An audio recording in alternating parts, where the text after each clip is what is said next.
Hey everyone, welcome back to my YouTube channel. अगर आपको मेरे वीडियोस पसंद है तो प्लीज़ लाइक कमेंट और सब्सक्राइब कर जरूर बताना आपको आपको ये कैसा लगा। तो चलिए हम आज का पार्ट स्टार्ट करते हैं।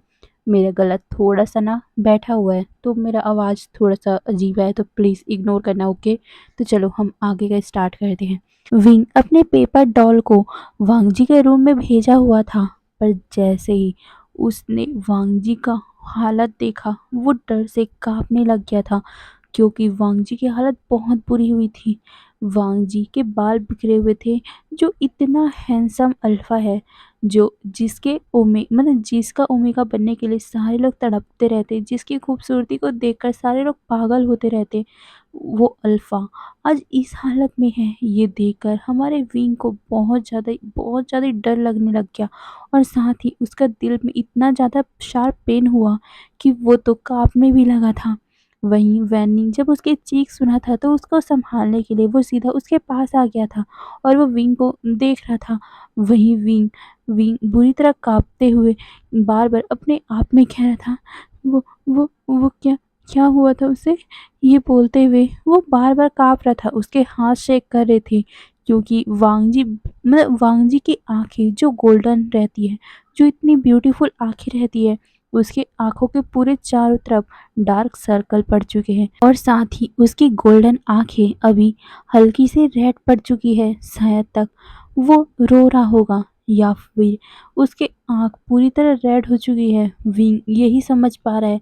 उसका पूरा फेस पेल पड़ चुका है। उसके बाल ढंग से बंधे भी नहीं हैं। जितने अच्छे उसके बाल हैं, जितने सिल्की उसके बाल हैं, आज वो पूरी तरह मैस बन चुका है। हमारा विंग के आँखों के सामने बार-बार वही वांगजी का फेस आ रहा था, जो चाँद की रोशनी में उसने देखा था। इतना ज़्यादा डरावना फेस, ये देखकर तो विंग को अब नींद भी नहीं आ रही थी। वो बस काँप ही रहा था। वैनिंग उसको पानी देता है, पानी पिलाता है और विंग से शांत होने के कह रहा था। वो विंग से पूछ रहा था कि क्या हुआ है तुम्हें? पर विंग अपना बार-बार सर शेक कर रहा था, और फिर कुछ टाइम बाद वो शांत होता है और फिर वो वैनिंग को कहता है, कुछ नहीं, मैं ठीक हूँ। ये बोलकर वो सीधा अपने बेड पे सो गया था, और वो वैनिंग को भी कह देता है कि तुम फ़िक्र मत करो, मैं ठीक हूँ, मैं ठीक हूँ। ये बोलते हुए वो उसी बेड में सो गया था। वहाँ की वैनिंग उसे देखता है कुछ टाइम तो, और फिर वो शाय करते हुए बेड पे जाके सो गया था। उसे विंग का हालत अभी कुछ ठीक नहीं लग रहा है। उसने 2 दिनों से कुछ दिनों से देखा है कि विंग की हालत बहुत दिन ब दिन खराब होती जा रही है। हर रात को ऐसे ही हो रहा है। क्या उसे अपनी चीज़ें और यानली जेंग-जेंग को बता देना चाहिए विंग का हालत? पर वो कैसे बताए? विंग ने उसे मना किया है। यही सब बातें वेनिंग सोच रहा था। वहीं विंग अपनी आँखें बंद भी नहीं कर पा रहा था। अगर वो अपनी आँखें बंद करता तो उसे वांगजी का फेस दिखता था। वो पूरी रात बस इधर से उधर करवटें लेता रह गया। उसे रात भर नींद नहीं आई, और वो घबरा रहा था वांगजी के लिए। वांगजी को हो क्या गया है, यही सोचते हुए विंग इधर से उधर पलटी हो रहा था। वो बार-बार वांगजी के लिए फ़िक्र कर रहा था। वहीं सुबह को जब वैनिंग उठता है, वो विंग की हालत को देखकर फिर से घबरा गया था, क्योंकि विंग की हालत फिर से खराब दिख रही थी। विंग के आँखों के नीचे पूरी तरह डार्क सर्कल थे। विंग की आँखें सूजी हुई थी। ऐसा लग रहा था वो पूरी रात भर नहीं सोया। वैनिंग उसके पास आकर पूछता भी है, विंग तुम्हें हो क्या गया है? मुझे बताओ। तुम मुझे दोस्त मानते तो बताओ तो सही। हम तुम्हारे लिए परेशान हो रहे हैं विंग।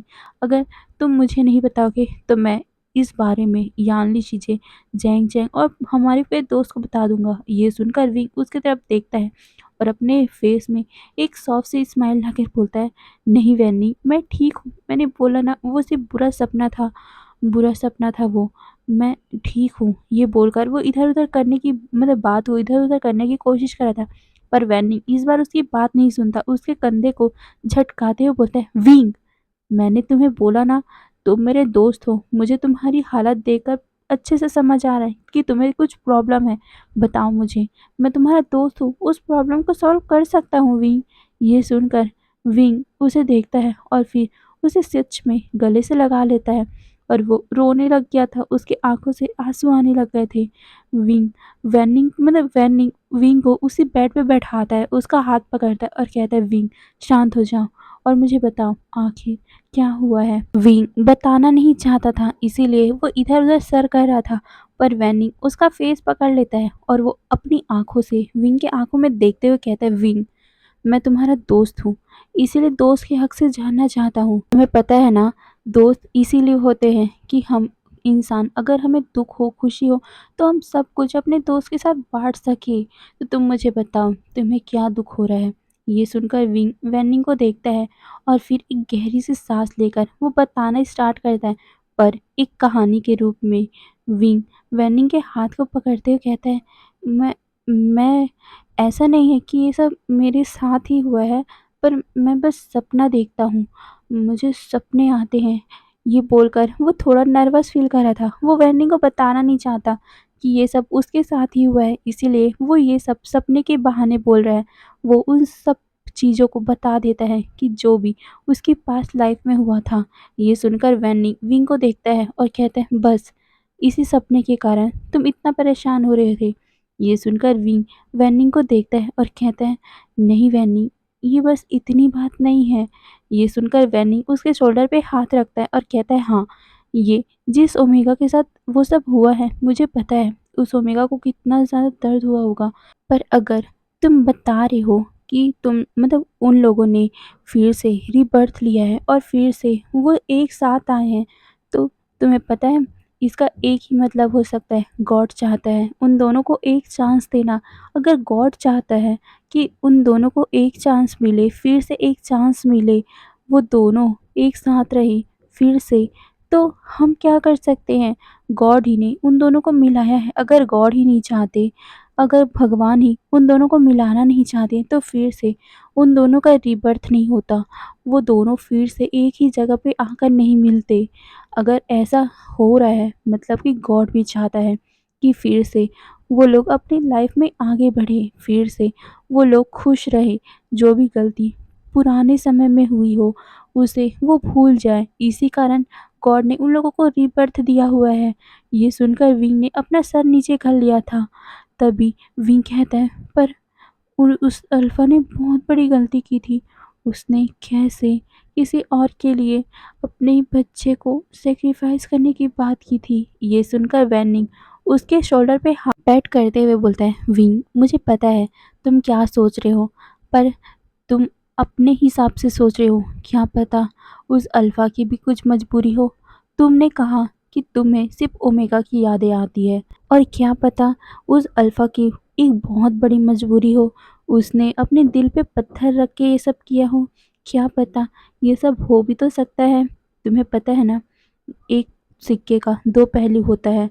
अगर एक पहलू तुम देख रहे हो, तो दूसरा पहलू कहीं न कहीं छुपा होगा जो तुम्हें नहीं पता, या बोलता हूँ तुम्हारे उस ओमेगा को नहीं पता, और तुम एक ओमेगा होकर एक ओमेगा का दर्द समझ सकते हो। क्या कभी तुमने उस अल्फा का दर्द समझने की कोशिश की होगी? उसने अपने पहले बच्चे को सैक्रिफाइस किया है। मैं जानता हूँ तुम्हें ये सब मतलब थोड़ा-सा बुरा लग रहा होगा, पर मैं तुम्हें बता सकता हूँ, मैं भी एक ओमेगा हूँ। मुझे भी ओमेगा के बारे में ही सोचना चाहिए, पर मैं एक पहलू को नहीं देखता, मैं दोनों पहलू को देख रहा हूँ। शायद तक उस अल्फा की उस टाइम मजबूरी रही होगी, जिस कारण वो उसने वो सब कर दिया। वो शायद उस टाइम मूर्ख बन गया होगा, पर अब वापस जब रीबर्थ हुआ है, तो वो उस गलती को फिर से सुधारना चाहता है। तो तुम मतलब उस ओमेगा को एक चांस तो देना चाहिए ना उसे, एक चांस उसे देना चाहिए, उस अल्फा की पूरी बात सुननी चाहिए। क्या पता सच में उस अल्फा की बहुत बड़ी मजबूरी हो। ये सुनकर विंग वेन्निंग को देखता है और फिर अपना सर नीचे झुका लेता है। उसने तो वांग जी की मजबूरी जानने की कोशिश भी नहीं की थी। हाँ, उसे तो इतना ही पता है ना कि वांग जी ने ये सब किया क्योंकि उसे लगता है कि वांग जी उस ओमेगा से प्यार करता है, मतलब कि अपनी बेस्ट फ्रेंड से प्यार करता था। इसीलिए उसकी जान बचाने के लिए उसने विंग का फ़ायदा उठाया है। पर असलियत क्या है विंग को थोड़ी ना पता है। इसीलिए विंग अपना सर नोट करता है और फिर वो वेन्निंग का शुक्रिया अदा करता है उसे समझाने के लिए। वहीं वेन्निंग कहता है, इस सपने के बारे में तुम भूल जाओ। पर विंग, मुझे एक बात जाननी है। ये सुनकर विंग वेन्निंग की तरफ देखता है। वेन्निंग कहता है, क्या ये सब सिर्फ सपना था ये सब सुनकर विंग वेन्निंग को शॉकिंगली देखने लगा। वेन्निंग मुस्कुराते हुए उसकी तरफ देखता है, फिर उसके शोल्डर पे पैट करते हुए बोलता है, ज़रूरत नहीं है बताने की, क्योंकि तुम्हारा फेस देखकर साफ सब पता चल रहा है, ये तुम्हारा सपना नहीं था, है ना? ये बोलकर वो विंग को देखता है। विंग बहुत ज़्यादा सरप्राइज था। वेन्निंग उसके शोल्डर पे पैट करते हुए बोलता है, तुम्हारा फेस साफ सब बता रहा है विंग कि ये सपना नहीं है। पर मैं सच कहूँ, मुझे उस अल्फा को देखना है। उस अल्फा ने कैसे मेरे दोस्त को परेशान करने की हिम्मत की? उस अल्फा ने कैसे मेरे दोस्त को किसी और ओमेगा के लिए निग्लेक्ट किया? अगर वो मेरे सामने आ गया ना, मैं उसका मुँह तोड़ दूँगा। ये सुनकर भी बहुत ज़्यादा ही मुस्कुराने लग गया था अपने दोस्त की ये बात सुनते ही। उसके आँखों में आँसू तो निकल रहे थे, पर होठों में एक बहुत बड़ी-सी स्माइल थी। वेन्नी उसको मतलब मुस्कुराने के लिए ही ये सब बोल रहा था। फिर वो उसके शोल्डर पे पैट करते हुए बोलता है, अब देखो इस मुस्कुराहट में तुम कितने ज़्यादा खूबसूरत दिखते हो। तो प्लीज़ अपना ये उदास सा फेस सबके सामने मत लेके जाना, नहीं तो वो सब लोग तुम्हें बीमार समझेंगे। ये सुनकर विंग अपना सर नोट करता है और फिर वो जल्दी से वॉशरूम में जाता है, अपने आप को फ्रेश करता है। और वो फ्रेश करते टाइम बार-बार यही सब सोच रहा था, सच में मैंने वांग जी की एक बात तो सुनी ही नहीं। क्या सच में उसकी मजबूरी हो सकती है? क्या सच में मैंने सिक्के का सिर्फ एक पहलू देखा है? क्या मुझे लैंसन से पूछना चाहिए? यही सब विंग सोच रहा था। और वो सोच रहा था कि सच में अगर वांगजी की कुछ मजबूरी रही होगी तो उसे जानना है वो मजबूरी क्या मजबूरी थी कि उसने इतना बड़ा फैसला ले लिया। अगर उसे लगा कि वांगजी का मतलब जो मजबूरी था वो वैलिड है, ये करने के काबिल है, तो विंग पक्का पक्का उसे माफ़ करने के बारे में एक बार सोचेगा। पर अगर वांग जी ने वांग जी को कोई ऐसी मजबूरी नहीं थी और उसने जानबूझकर वो सब किया होगा ना, तो विंग कभी भी वांग जी को माफ़ नहीं करेगा। यही सोचकर वो गहरी सी सांस लेता है और फिर नहाने लगा। पर वो बार-बार सोच रहा था कि वांग जी तो अपने जिंगशी से निकल ही नहीं रहा। अगर ऐसा हुआ तो वांग जी तो कभी भी उससे बात नहीं करेगा। वांग जी तो उसे कभी मिलेगा नहीं। क्या विंग को ये सब बात करनी चाहिए? नहीं, वो क्यों करेगा भला? अगर वांग जी को उसे वापस चाहिए तो वांग जी ही बात करेगा। अगर वांग जी बात नहीं करेगा तो विंग भी नहीं बात करेगा। यही सब सोचकर विंग अपने आप को शांत करता है और फिर वो बाहर आता है और फिर से उनका डेली का रूटीन चालू हो गया था। हावरन इस बार विंग को स्पेशल ट्रेनिंग करवा रहा था, जिससे लिन को बहुत ज़्यादा गुस्सा आ रहा था। वो देख पा रही थी कि हावरन कितना ज़्यादा विंग के करीब जाता जा रहा है। वही विंग बस नॉर्मल से ही अपने पावर को एक्टिव करने के लिए, हाँ उसे पता है कि वो फ्यूनिक्स है, पर उसे अपने पावर को एक्टिव तो करना ही पड़ेगा ना। उसे भी पता नहीं है कि क्यों उसका फ्यूनिक्स पावर आ नहीं रहा है, एक्टिव नहीं हो रहा है। उसने सोच लिया था कि वो अब पूरी मेहनत करेगा और अपनी पावर को एक्टिव करके रहेगा। उसने तो सोचा था ना कि उसे इस दुनिया का, इस कल्टीवेशन का पूरा महान कल्टीवेटर बनना है, तो वो क्यों ना करे, अपने पावर को क्यों वापस ना लाए, क्योंकि उसे भी पता है कि यहाँ पर ड्रैगन और फ्यूनिक्स सबसे ज़्यादा पावरफुल होते हैं। तो विंग अपने आप को पावरफुल बनाना चाहता है। कोई इंसान अपने आप को पावरफुल क्यों बनाना नहीं चाहेगा, जब उसे पता है कि उसके अंदर का इनर पावर बहुत ज़्यादा पावरफुल है, तो वो अपने आप को पावरफुल बनाना चाहेगा। इसीलिए विंग भी अपने आप को पावरफुल बनाने के लिए पूरी हार्ड वर्क कर रहा है।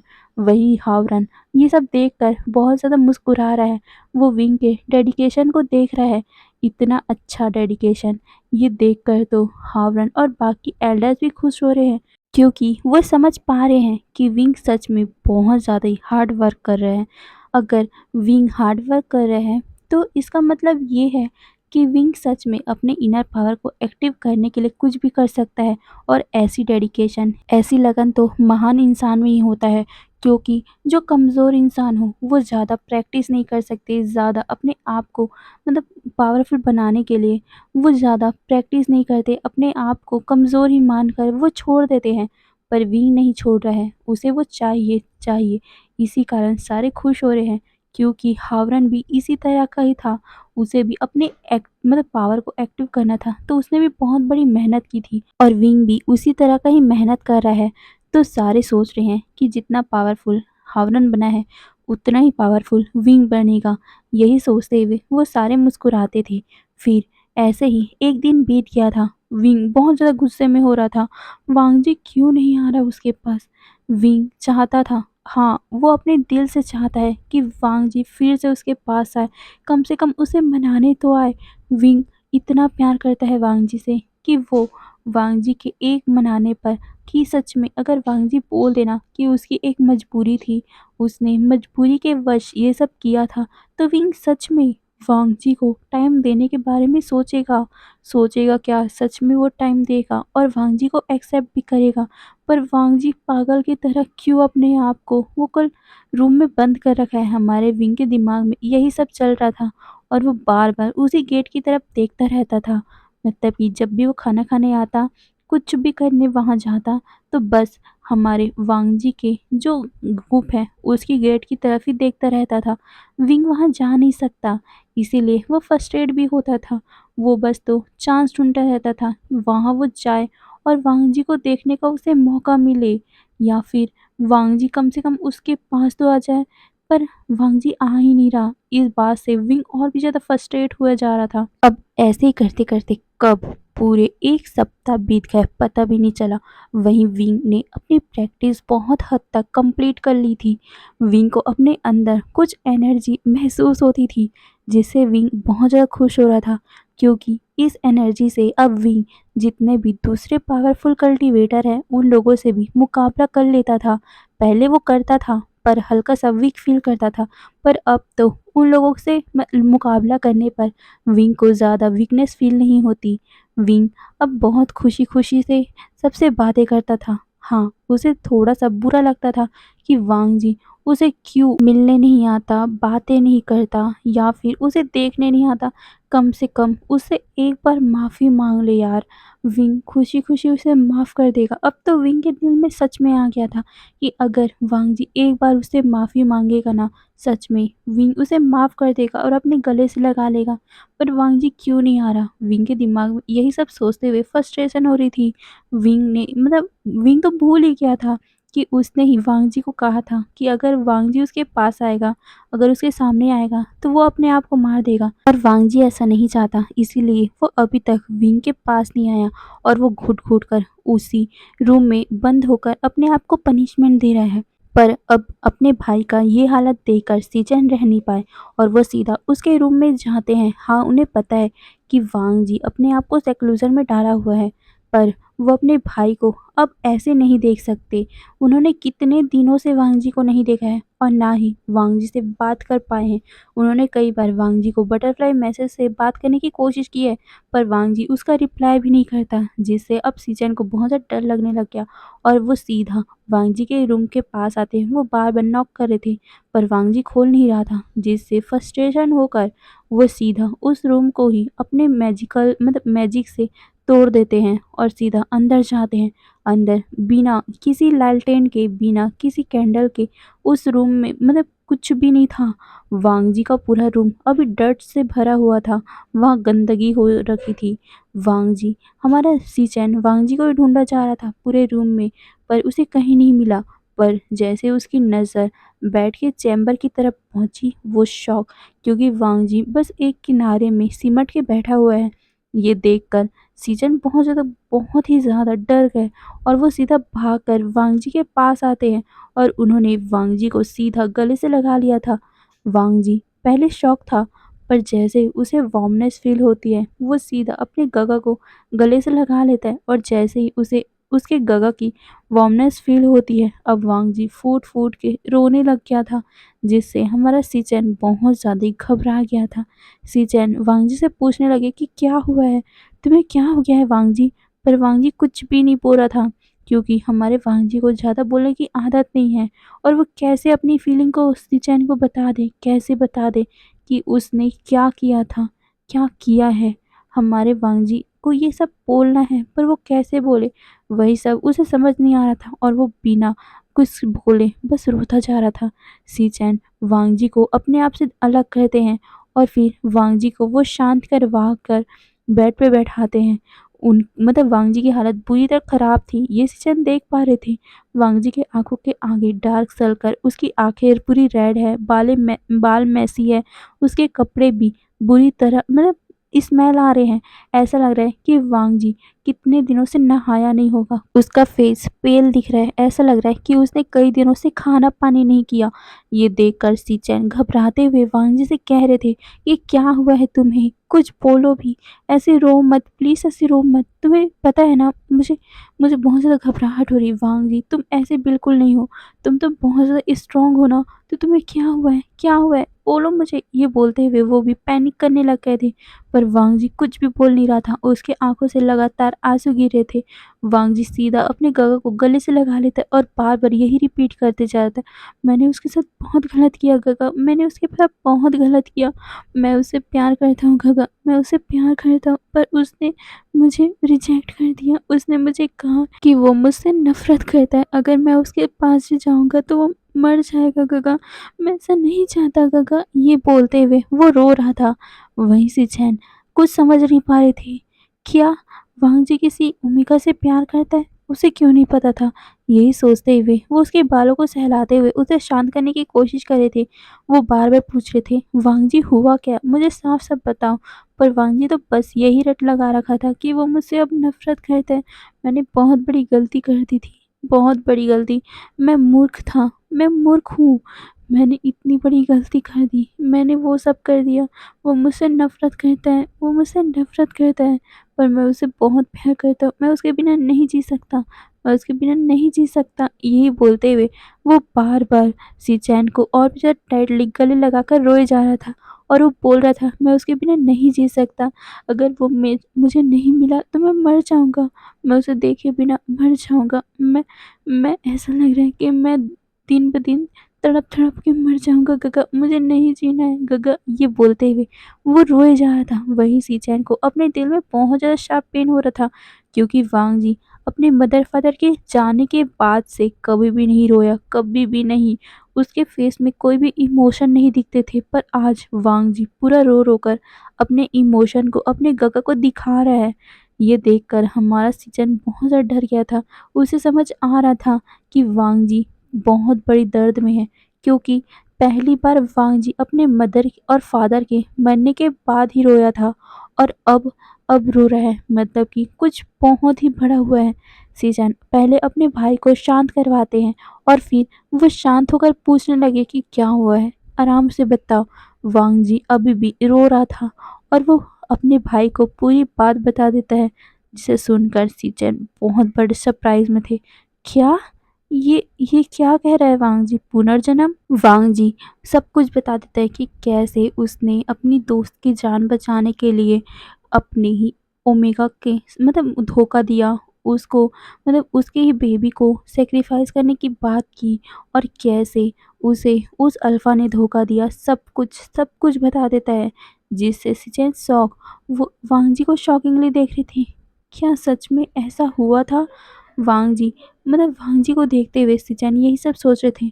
फिर सिचेन देखते हैं कि वांग जी सच में उस ओमेगा से बहुत ज़्यादा प्यार करता है, तो वांग जी को वो पहले शांत करवाते हैं और फिर कुछ ऐसा बोलते हैं कि वांग जी अपने गगा की तरफ देखता है, उसका रोना बंद हो गया था। सिचन कहते हैं, वांग जी ध्यान से सुनो मेरी बात, तुमने मुझे जो भी कुछ बताया, मुझे उसमें मुझे सच्चाई तो नहीं लगती, पर अगर तुम मुझे बोल रहे हो तो मैं उसको सच्चाई मान लेता हूँ, क्योंकि मुझे पता है मेरा भाई कभी भी किसी ओमेगा के साथ ऐसा हरकत नहीं कर सकता।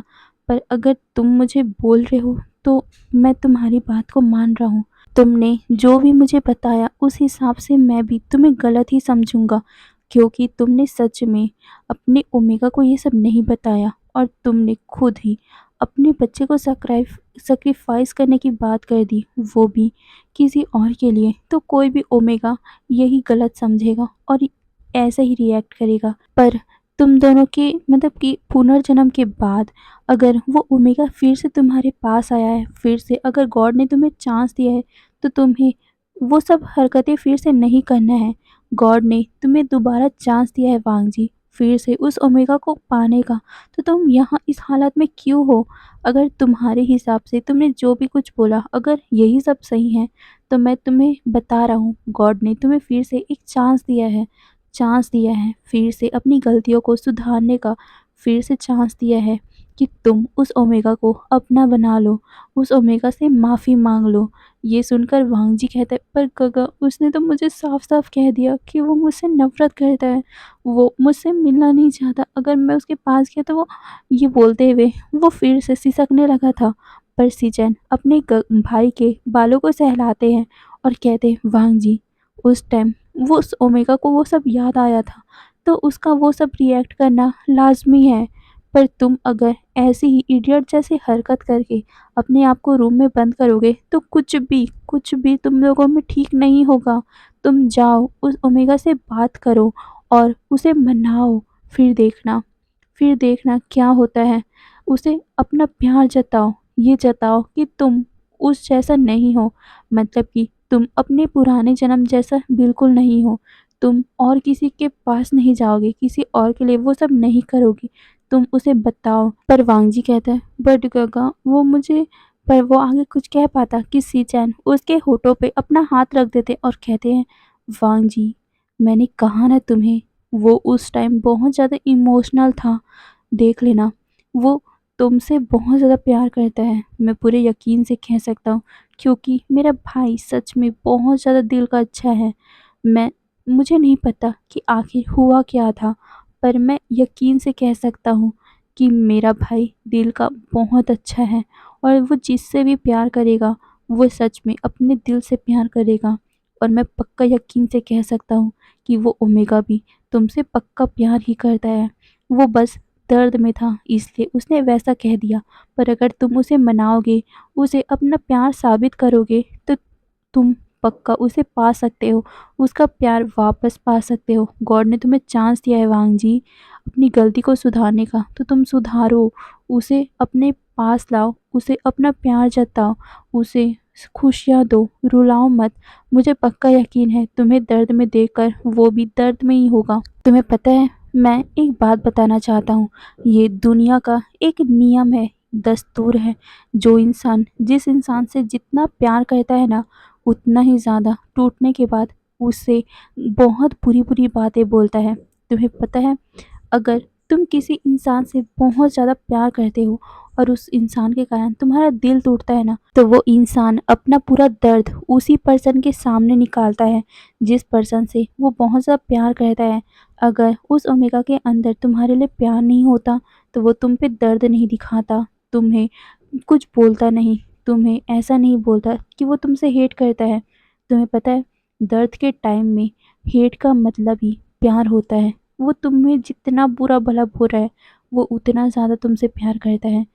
तुम्हें पता है, अगर इंसान को जितना ज़्यादा दर्द होता है ना, उतना ही ज़्यादा वो इंसान उस इंसान से प्यार करता है। मुझे पक्का यकीन है, तुम्हारे हिसाब से अगर उसने कहा है कि वो तुमसे बहुत ज़्यादा नफ़रत करता है, कि वो तुम्हें देखते ही मर जाएगा, तो मुझे पक्का यकीन है कि वो हद से ज़्यादा तुमसे प्यार करता है।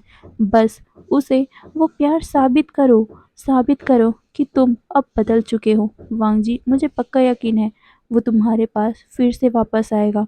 साबित कर दो उसे कि मेरा भाई बहुत अच्छा है। ये सुनकर वांग जी अपने गगा को देखता है और सीधा अपने गगा को गले से लगा लेता है और कहते हैं, थैंक यू गगा, थैंक यू मुझे एक मोटिवेशन देने के लिए। अगर आप नहीं होते तो मैं सच में इस जन्म में फिर से अपने प्यार को खो देता उसे। पर अब नहीं, मैं अब उसे नहीं खोने वाला। अब मैं उसे अपना प्यार दिखाऊंगा, मैं दिखाऊंगा कि मैं पूरी तरह बदल चुका हूँ। मैं दिखाऊंगा कि मैं उस तरह नहीं हूँ। मैं दिखाऊंगा कि मैं उसे कितना ज़्यादा प्यार करता हूँ। मैं पिछले जन्म जैसा इस बार उसे रुलाऊंगा नहीं, बल्कि अपने प्यार से उसे हमेशा ही खुश रखूंगा। फिर क्या, फिर सीचैन उसे संभालते हैं, फिर उसे कहते हैं कि वो बात लेके आए। वांग जी बात लेके आता है। इतने टाइम बाद वो बात लेता है तो उसकी बॉडी से बहुत अच्छी फ्रेग्रेंस आ रही थी। सीचैन अपने भाई को देखते हैं और फिर वो सीचैन खुद ही वांग जी के बालों को बनाते हैं। उसके फॉरहेड में अच्छे से उसका फॉरहेड रिबन लगाते हैं। हाँ, सीचैन उसके भाई है तो वो फॉरहेड रिबन को छू सकते हैं। सीचैन उसको अच्छे से तैयार करते हैं। वांग जी वीक दिख रहा था, इसीलिए हीलर वांग जी के पास आता है, वांग जी को चेकअप करता है। वो वांग जी के बैग को देखकर पूरी तरह सरप्राइज हो गया था। क्योंकि वांग जी के बैग में बहुत ज़्यादा ही चोट के निशान थे। ये सीचेन भी देख पा रहे थे। उन्होंने देखा कि वांग जी ने कितनी बुरी तरह से अपने आप को हर्ट किया है। उसको उनकी चोट देखकर पता चल रहा है कि मानो ये चोट कल या परसों का ही चोट हो। वांग जी अपने आप को चोट दे रहा था और जिसकी मतलब उसकी हालत बहुत ज़्यादा खराब हो गई। तब जाकर उसने अपने आप को चोट देना बंद किया, क्योंकि उसका हाथ भी नहीं उठ रहा था अपने आप को मारने के लिए। सीचैन ये देखकर वांग जी को बहुत ज़्यादा डांटते हैं और कहते हैं कि तुम कैसे अपने आप को इतना सजा दे सकते हो। ये सुनकर वांग जी ने अपना सर नीचे कर लिया था। फिर सीचैन शाय करते हैं और फिर हीलर वांग जी को ट्रीट करते हैं। फिर वांग जी को हर्ब दिया जाता है, जिससे वांग जी की एनर्जी फिर से वापस आती है। फिर सीचैन उसको 1-2 दिन तक आराम करने बोलकर वहाँ से निकल गए थे। फिर क्या, ये बात पूरे क्लाउड रिसेस में पूरे जगह पे फैल गई थी कि राजकुमार लैन की हालत बहुत ज़्यादा गंभीर थी। वहीं विंग, जो अभी अपने दोस्तों के साथ लंच करने आया हुआ था, जब वो निहुसन और अपने दोस्तों के मुँह से सुनता है कि क्या हुआ है, तब वो भी बहुत ज़्यादा घबरा गया था। उसके हाथ से वो चॉपस्टिक भी नहीं उठ रहे थे। वो मन ही मन में सोच रहा था कि क्या मेरे कारण ये सब हुआ है? क्या उसने मेरे कारण ये सब किया है? मैंने मैंने क्या उसे इतना ज़्यादा हर्ट कर दिया?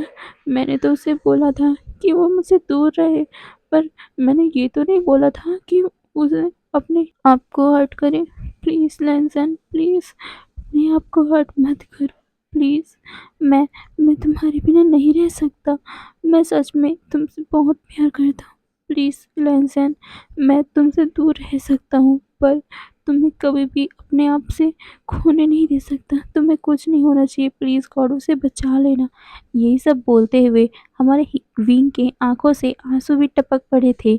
वहीं वो चुपचाप बस खाने की तरफ देख रहा था। वहीं उसके दोस्त बात कर रहे थे कि राजकुमार लैन मतलब कि हांग वनजुन की तबीयत इतनी ज़्यादा खराब है कि वो तो 2 दिनों तक बेड से उठ भी नहीं सकते। तुम्हें पता है, हमें तो कुछ ऐसा पता चला है कि ये सुनकर सब लोग शॉक हैं। राजकुमार लैन ने हांग वनजुन को खुद ही अपने आप को सजा दी है। उनके पूरे बैक में निशान है। तुम्हें पता है, बहुत बड़ा-बड़ा निशान है। अपने आप को उन्होंने कोड़े दिए हैं। वो सुनकर सारे लोग शॉक, क्या ऐसा हुआ है, पर क्यों? सारे के दिमाग में यही चल रहा था। वहीं विंग ये सुनते ही उसके हाथ में जो अभी हल्के से चॉपस्टिक पकड़े हुए थे, वो भी पूरी तरह नीचे गिर पड़े। वांग जी ने अपने आप को सजा दिया हुआ है। क्यों? क्यों ऐसा क्यों किया उसने? हमारे विंग के दिमाग में यही सब चल रहा था। विंग कभी भी नहीं चाहता कि वांग जी को कुछ हो जाए, और वांग जी ने अपने आप को क्यों चोट पहुंचाया? विंग वांग जी से इतना प्यार करता है कि वो वांग जी को दर्द में देख ही नहीं सकता। विंग सीधा भाग गया था वहां से। वहीं न्यूसन और सारे लोग विंग की तरफ कंफ्यूज होकर देखने लगे कि क्या हुआ है। यानली और बाकी लोग भी सीधा उठकर उसके पीछे जाते हैं। विंग सीधा जाकर मतलब वो सीधा जंगलों की तरफ भागता है, क्योंकि वो नॉर्मल से वांग जी के क्लैन से होते हुए थोड़ी ना जा सकता है। वो सीधा सीधा जंगल से होते हुए उड़ते हुए वांग जी के जो जिंगशी है उस तरफ की तरफ जाता है। वहीं जो उसके पूरे दोस्त थे वो कंफ्यूज हो गए थे कि आखिर विंग कहाँ चला गया, वो कहाँ चला गया, यही सोचते हुए वो इधर उधर देख रहे थे। वहीं विंग सीधा भागते हुए या बोले तो उड़ते हुए वांग जी के घर के सामने खड़ा हो गया था, और वो धीरे से इधर उधर देखता है और वो रोते हुए सीधा वांग जी के गेट को खोलकर अंदर जाता है। अंदर उसे सैंडलवुड सैंड बहुत अच्छे से फील हो रही थी।